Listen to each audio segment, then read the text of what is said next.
Specifically, when you're requesting in a high traffic area like a back alley, just because it's 30 days now, it doesn't mean that the marks are always going to be there for the full 30 days. And another issue that could pop up is within that 30 days, a new utility could be put in the ground that wasn't part of the original locate. And that could possibly be a near miss or something that is definitely not on the existing record of locate that you have now. We talk with the customer and say, how much can you do in a day? They phoned in 10 miles worth of locates. And they said, well, how much are you going to get done every day? And he said, well, we do 2 miles a day. So I'll try and give them 2.5, 3 miles. And then that gives me that extra day, so I don't have to do it all at once, because otherwise that leaves other customers sitting waiting. It might take them a month to get through the 10K.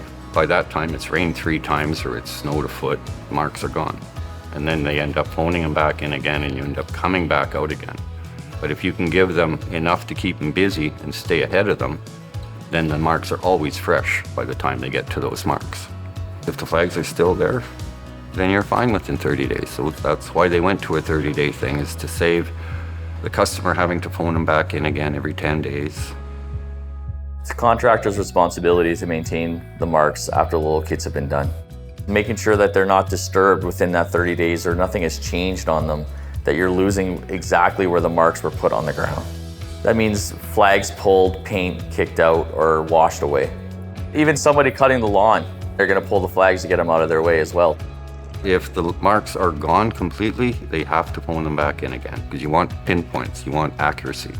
As a contractor, I wouldn't want to trust what was there. I'd want them to come back and pinpoint it. If the marks are very obvious and they're there and you know that's where the locator had put them, then fine, refresh them. But if they're starting to fade and you're not exactly sure whether it was here or a foot over or 2 feet over, you don't guess. You have to phone them back in again.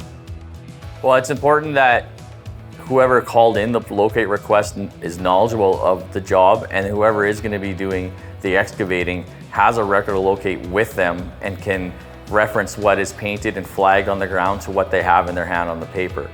And if anything is not matching up with the record of locate that they have, then that they should be contacting the locator to confirm what is there and what has been put on the record of locate. You have to have communication with the customer. You want to be sure it's done right the first time, because then you're not being called back later.